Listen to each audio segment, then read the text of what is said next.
Hello my dear students, Vicky sir classes में बहुत बहुत स्वागत है आपका। तो देखिए, इकोनॉमिक्स के अंदर आपकी दो बुक हैं, एक मैक्रो इकोनॉमिक्स है और एक है इंडियन इकोनॉमिक डेवलपमेंट। आज मैं शुरू कर रहा हूं आपके लिए इंडियन इकोनॉमिक डेवलपमेंट पूरी बुक की वीडियोस की सीरीज। हम इस सीरीज में हर चैप्टर की स्टडी करेंगे। आज स्टार्ट कर रहे हैं इंडियन इकोनॉमिक डेवलपमेंट बुक से चैप्टर नंबर 1 की हम लोग बात करेंगे। किसकी बात करेंगे? चैप्टर नंबर 1 की बात करेंगे। चैप्टर नंबर 1 आपको पता है इस बुक का क्या है? Indian economy on the eve of independence. Indian economy on the eve of independence. अगर हम इस चैप्टर की बात करते हैं तो आप देख रहे हैं आपके सामने कुछ मैंने पॉइंट्स लिख रखे हैं। यानी मैं क्या कहना चाह रहा हूं, अगर इस चैप्टर 1 की स्टडी आपको अपने माइंड में बहुत शॉर्ट पीरियड के अंदर कर लेनी है तो ये 7 पॉइंट्स आपको अपने माइंड में सेट करने होंगे। अब क्या है, हम बात करेंगे यानी इस चैप्टर के अंदर क्या क्या हम लोग डिस्कस करेंगे।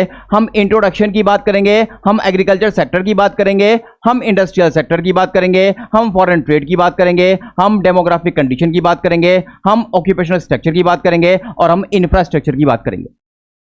अगर इन 7 पॉइंट्स की बात करें, इन 7 पॉइंट्स को आप याद भी बड़े आराम से कर सकते हैं। और वो कैसे करेंगे डियर? आपको एक सेंटेंस अपने माइंड में सेट करना होगा। क्या बोलना होगा आपको? 2 शन हैं, 2 सेक्टर हैं, 2 स्ट्रक्चर हैं और फॉरेन ट्रेड है। कैसे बोलना होगा? 2 शन। मैं 2 शन क्यों कर रहा हूं? क्योंकि यहां पे इंट्रोडक्शन से शन आया, फिर कंडीशन में शन आया है, फिर सेक्टर 2 हो गए, एक एग्रीकल्चर सेक्टर और एक इंडस्ट्रियल सेक्टर। फिर स्ट्रक्चर, देखिए ऑक्यूपेशनल स्ट्रक्चर यहां पे आया, फिर इंफ्रास्ट्रक्चर में भी यहां पे क्या आया है? स्ट्रक्चर आया है। तो 2 शन हो गए, 2 सेक्टर हो गए, 2 स्ट्रक्चर हो गए और फॉरेन ट्रेड आ गया। और क्या आ गया? Foreign trade. आज की इस क्लास के अंदर मैं आप लोगों के सामने जो स्टडी करने वाला हूं, हम बात करेंगे इंट्रोडक्शन की और एग्रीकल्चर सेक्टर की। ये 2 पॉइंट्स की स्टडी आज हम अच्छे से करने वाले हैं। तो स्टार्ट करते हैं आज का बेहतरीन ऑसम क्लास। ओके जी, अगर हम बात करते हैं डियर इस चैप्टर की तो सबसे पहले हमें बात करनी है इंट्रोडक्शन की। अब इंट्रोडक्शन की स्टडी की बात की जाए तो आप देख रहे हैं इंट्रोडक्शन को मैंने 2 पॉइंट्स में डिवाइड कर लिया है ना। इंट्रोडक्शन की study before the advent of British rule लिया जाएगा और सेकंड पॉइंट आप देख रहे हैं ड्यूरिंग द ब्रिटिश रूल लिया जाएगा। यानी अगर इंट्रोडक्शन को समझना है तो हमें यह समझना होगा कि ब्रिटेन के आने से पहले हमारी कंडीशन क्या थी, और हमें यह भी समझना होगा कि जब ब्रिटेन के लोग यहां पे आगे ड्यूरिंग द ब्रिटिश रूल या जब ब्रिटेन के लोग यहां पे रहे तो हमारी कंडीशन कैसी रही। अब देखिए, before the advent of British rule मतलब ब्रिटेन के आने से पहले। तो पहला पॉइंट आप देख रहे हैं प्रॉस्पेरस इकोनॉमी।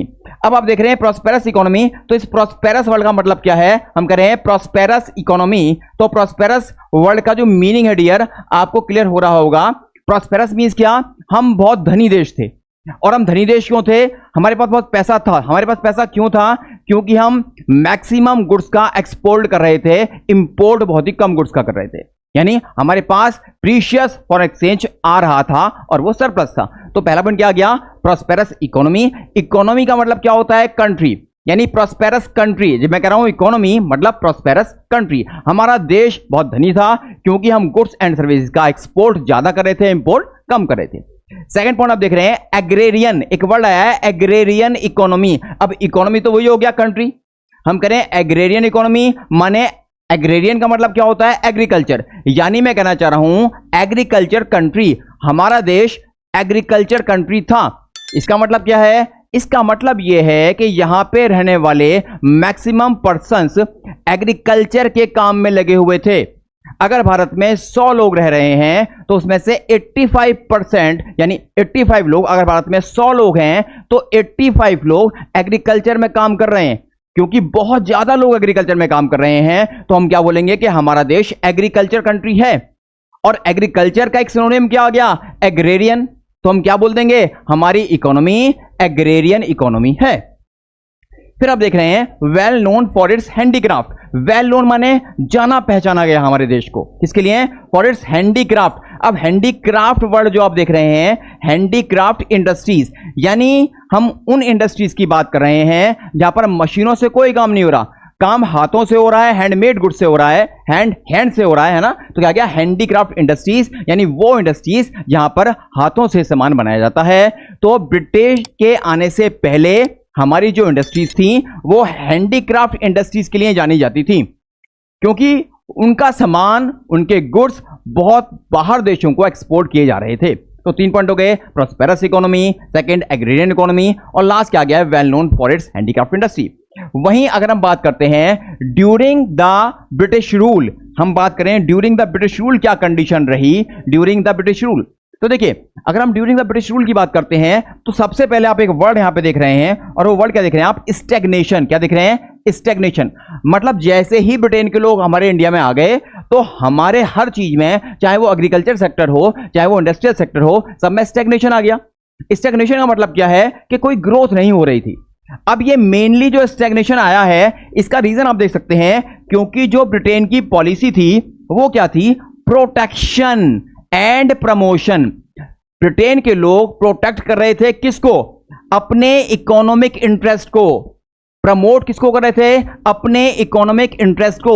यानी ब्रिटेन के लोग हमारे प्यारे भारत देश से धन कमा के कहां ले जाना चाहते थे, ब्रिटेन ले जाना चाहते थे। तो वो अपने ही इकोनॉमिक इंटरेस्ट को प्रमोट भी कर रहे थे और इसी को प्रोटेक्ट भी कर रहे थे। तो ये वो रीजन है जिसकी वजह से स्टैग्नेशन आया। तो देखिए, इंट्रोडक्शन की स्टडी अगर हम आगे लेके चलें तो इसमें हमें क्या पढ़ना होगा, हमें पढ़ना होगा कि ब्रिटेन के लोग तो अपने ही देश के लिए काम कर रहे थे, तो उन्होंने इंडिया के लिए कुछ भी काम नहीं किया। उन्होंने ये जानने की कोशिश ही नहीं की कि हमारे देश की नेशनल इनकम कितनी है या पर कैपिटा इनकम कितनी है। लेकिन यहां पर कुछ इंडियंस थे जिन्होंने इस स्टडी को किया कि हमारे देश की नेशनल इनकम कितनी है, हमारे देश की पर कैपिटा इनकम कितनी है। अगर हम बात करें उस टाइम की डियर 20th सेंचुरी के फर्स्ट हाफ की, अगर मैं बात करूं 20th सेंचुरी के फर्स्ट हाफ को जब मैं कह रहा हूं तो मेरा मतलब है 1900 से लेकर के 1950 की मैं बात कर रहा हूं। कब से कब तक की मैं बात कर रहा हूं, यहां पे 1900 से लेकर के और 1950 के बीच की, यानी 1900 से लेकर के 1950 के बीच। अब क्या हुआ, उन्होंने तो मेजर किया नहीं था, लेकिन ये कुछ इंडियंस थे जिन्होंने काम किया। तो जब इंडियंस ने काम किया, और हम बात कर रहे हैं 1900 से लेकर 1950 के बीच, जब कुछ इंडियंस ने काम किया तो उन्हें क्या जाना कि जो हमारी नेशनल इनकम है, जो हमारी नेशनल इनकम है डियर, वो लेस देन 2% थी। यानी कितनी कम थी, उसका जो ग्रोथ था वो लेस देन 2% था। वहीं हम बात करें अगर पर कैपिटा इनकम की, तो हमारी पर कैपिटा इनकम भी बहुत कम थी और उसका जो ग्रोथ रेट था वो था सिर्फ 0.5%। दो बहुत इंपॉर्टेंट एमसीक्यू क्वेश्चन है यहां पे। पहला क्वेश्चन क्या है कि 1900 से लेकर के 1950 तक इंडिया का नेशनल इनकम या जीडीपी का ग्रोथ रेट क्या था, तो वो लेस देन, आप देख रहे हैं लेस देन 2% था, लेस देन 2% था। और पर कैपिटा इनकम कितना था, वो था 0.5%। पर कैपिटा इनकम कितना था, 0.5%। अब जो स्टडी की गई, मेनली 5 लोगों ने स्टडी की। अब 5 लोग कौन कौन से थे, आप देख रहे हैं, दादा भाई नौरोजी, फिर विलियम डिग्बी, वीकेआरवी राव, फिर आरसी देसाई और फिंडले शिराज। ये 5 लोग थे जिन्होंने स्टडी किया कि इंडिया की नेशनल इनकम की ग्रोथ क्या हो रही थी या पर कैपिटा इनकम की ग्रोथ क्या हो रही थी। अब ये 5 नाम आपको याद नहीं होते हैं, तो इनको याद करने का इजी वे क्या है, इजी तरीका क्या है। देखिए, दादा भाई नौरोजी से आप सिर्फ नौरोजी बोलिए, फिर विलियम डिग्बी से आप सिर्फ डिग्बी बोलिए, वीकेआरवी राव से आप सिर्फ राव बोलिए, फिर आरसी देसाई से आप पूरा बोल सकते हैं, पूरा बोल सकते हैं आरसी देसाई, इसको पूरा भी ले सकते हैं। फिर लास्ट में क्या बोलना है आपको, फिंडले शिराज। अब कैसे होना है ये देखिए, दादा भाई नौरोजी से हमने लिया नौरोजी, तो नौरोजी, डिग्बी, वीकेआरवी राव, वीकेआरवी राव, राव राव राव, राव से बना आर यानी आरसी देसाई, और ये सब है आपस में फ्रेंड्स यानी फिंडले शिराज। तो कैसे बोलेंगे, नौरोजी, डिग्बी, वीकेआरवी राव, राव राव राव, राव से बना आर यानी आरसी देसाई, और सब है आपस में फ्रेंड्स, इसलिए क्या हो गया, फिंडले शिराज। तो ये 5 नाम आपको बड़े आराम से याद हो जाएंगे। ओके जी, इंट्रोडक्शन हमारा खत्म हो गया है। अब बात करेंगे हम एग्रीकल्चर सेक्टर की। अगर हम एग्रीकल्चर सेक्टर की बात करें तो आप देख रहे हैं agriculture sector during British rule की हम लोग बात करने वाले हैं। Agriculture sector during British rule, तो हम सबसे पहले हमने क्या लिया डियर, हम कह रहे हैं स्टैग्नेशन। यानी हमारे एग्रीकल्चर सेक्टर में क्या था, स्टैग्नेशन था। क्या था, स्टैग्नेशन। और स्टैग्नेशन वर्ड का मीनिंग मैं आपको पहले ही क्लियर कर चुका हूं, यानी कोई भी ग्रोथ ना होना इन एग्रीकल्चर सेक्टर। अब सवाल यह है कि अगर स्टैग्नेशन था तो उसके रीजंस क्या थे। तो reasons for stagnation in agriculture, agriculture sector में स्टैग्नेशन के रीजंस क्या थे वो आपको पता होने चाहिए। तो अब देखिए, फर्स्ट पॉइंट क्या आ रहा है, land settlement system. Land settlement system basic होता क्या है, क्योंकि हमारे जो फार्मर्स हैं, हमारे जो किसान हैं, वो सरकार के लैंड पर, सरकार की भूमि पर खेती करते हैं, तो इसके बदले सरकार उनसे एक रेंट लेती है। तो रेंट लेने के तरीके को ही क्या बोलते हैं, लैंड सेटलमेंट सिस्टम, यानी इसको सेटल किया जाएगा, क्योंकि किसान सरकार की भूमि को यूज कर रहे हैं, तो उसको सेटल करना कि वो इस पर खेती कर रहे हैं, तो सरकार बदले में कुछ लेगी, जो बदले में क्या लेगी, वो रेंट लेगी। अब जो सरकार यानी कि जो ब्रिटिश लोग रेंट ले रहे थे, वही सिस्टम क्या कहलाता है, लैंड सेटलमेंट सिस्टम। और ये 3 तरह से काम कर रहा था। सरकार सीधा किसान पे टैक्स लगा रही थी, उसको बोलते हैं रैयतवाड़ी सिस्टम। सरकार लोगों का एक ग्रुप बना देती थी, उस ग्रुप से रेंट लेती थी, उसको बोलते हैं महलवाड़ी सिस्टम। और सरकार एक गांव पर भी टैक्स लगा रही थी। कैसे लगा रही थी, गांव का गांव पूरा ले लिया, उसका एक मुखिया बना दिया, उस मुखिया से कहा गया कि इस विलेज से, इस गांव से आप रेंट कलेक्ट कीजिए और हमें दीजिए। तो ये जो लास्ट वाला है, जिसमें पूरे के पूरे विलेज पर रेंट लगाया गया है और एक पर्सन को कहा गया है कि आप कलेक्ट कीजिए, तो जो पर्सन था उसी को बोला गया था जमींदार। तो इसको बोला गया है जमींदारी सिस्टम, जो आपके सिलेबस में मेनली है। तो अगर मैं तीनों मेथड्स की बात करूं, रैयत वाली सिस्टम, महल वाली सिस्टम, जमींदारी सिस्टम, तो जमींदारी सिस्टम मेनली आपके सिलेबस में है डियर। तो जमींदारी सिस्टम क्या है, under this system profits accruing out of agriculture sector went to जमींदार्स in the form of lagaan. यानी जो भी प्रॉफिट आता था वो जमींदार को चला जाता था और जमींदार उससे फायदा अपना कर रहा था।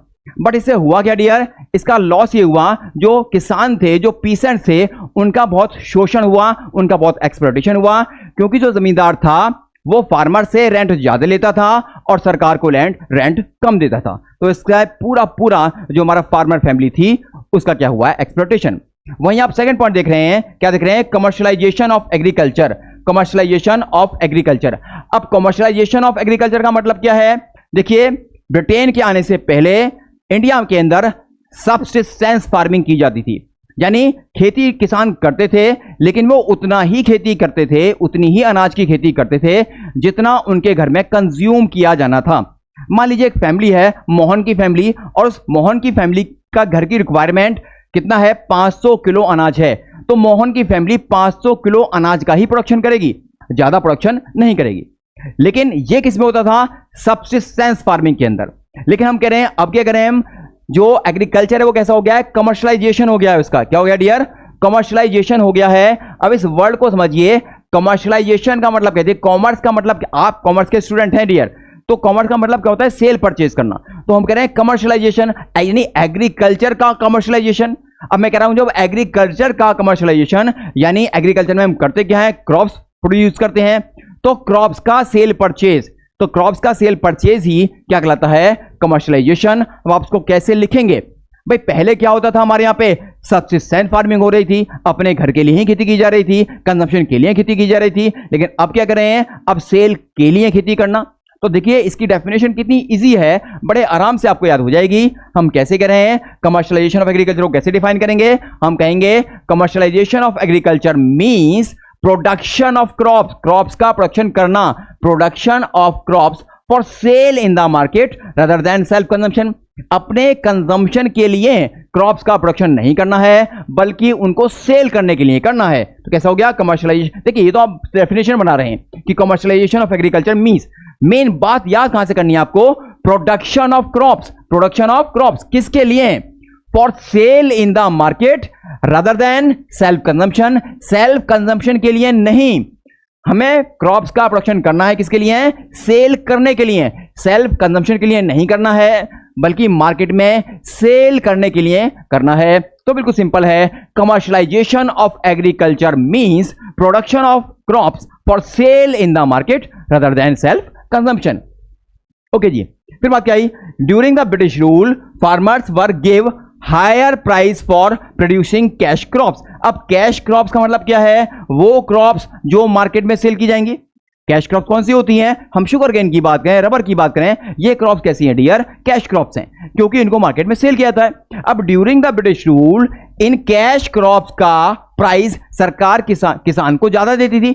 तो अगर किसान को कैश क्रॉप्स के लिए ज्यादा प्राइस मिलेगा डियर, तो वो क्या प्रोड्यूस करेगा, वो कैश क्रॉप्स ही प्रोड्यूस करेगा।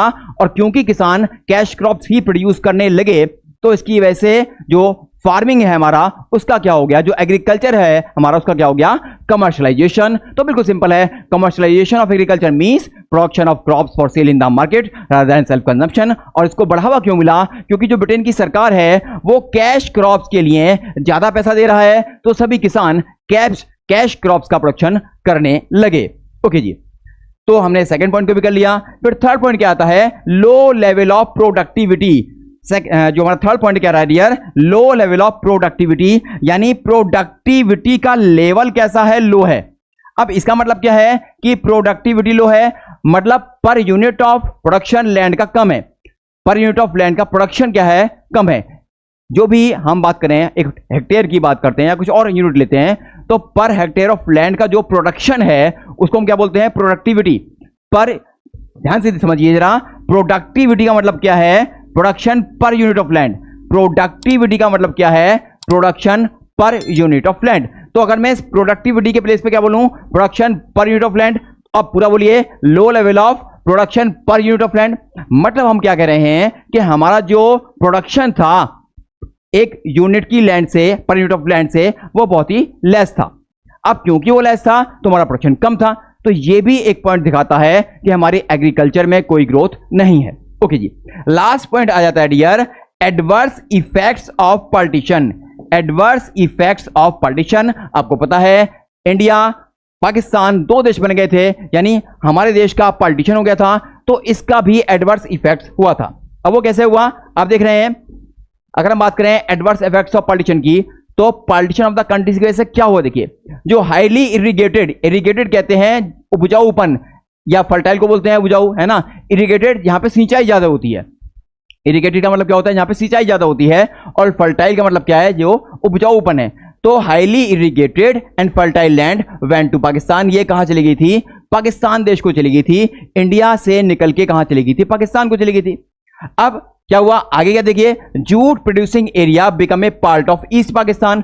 जो जूट, एक तो क्या हुआ, जो हाईली इरिगेटेड एरिया है, जो हाईली फर्टाइल लैंड है, वो पाकिस्तान को चलेगी। और दूसरी बात क्या हो रही है, जो जूट प्रोड्यूसिंग एरिया है वो भी ईस्ट पाकिस्तान को चला गया, और जो ईस्ट पाकिस्तान है अब वो क्या बन चुका है, वो बन चुका है बांग्लादेश। लेकिन चाहे वो ईस्ट पाकिस्तान में रहा, चाहे वो बांग्लादेश में रहा, इंडिया में तो है नहीं, तो इसका इंडिया को लॉस हुआ है। अब क्योंकि जूट प्रोड्यूसिंग एरिया का मेन पार्ट ईस्ट पाकिस्तान को चला गया, जो कि बांग्लादेश बन चुका है, तो इसकी वजह से क्या हुआ dear, due to this jute industry suffered. इसकी वजह से जूट इंडस्ट्री ने क्या किया है, जूट इंडस्ट्री सफर हो गई है, उसको बहुत बड़ा लॉस हुआ है। तो देखिए बिल्कुल सिंपल, आज की क्लास के अंदर हमने 2 पॉइंट्स की बात की है। पहले मैंने आपसे क्या बात की है, पूरे चैप्टर की स्टडी डियर हम 7 पॉइंट्स के साथ करेंगे। उसके बाद आज की क्लास में हमने इंट्रोडक्शन की बात की है और एग्रीकल्चर सेक्टर की बात की है। उम्मीद है आपको ये क्लास पसंद आई होगी। अगर पसंद आई है तो लाइक करें और अपने फ्रेंड्स के साथ शेयर करें, चैनल को सब्सक्राइब करें। तो डियर, नेक्स्ट जो बोर्ड एग्जाम आपका आ रहा है 2025-26, उसमें अगर आप 100% मार्क्स इकोनॉमिक्स में लाना चाहते हैं डियर, तो उसके लिए क्या करना होगा, आपको इकोनॉमिक्स फन के साथ भी स्टडी करनी होगी। लेकिन फन के साथ साथ आपको वो सारी स्टडी करनी होगी जो इकोनॉमिक्स में आपके मार्क्स 100 लाने के लिए पर्याप्त हो।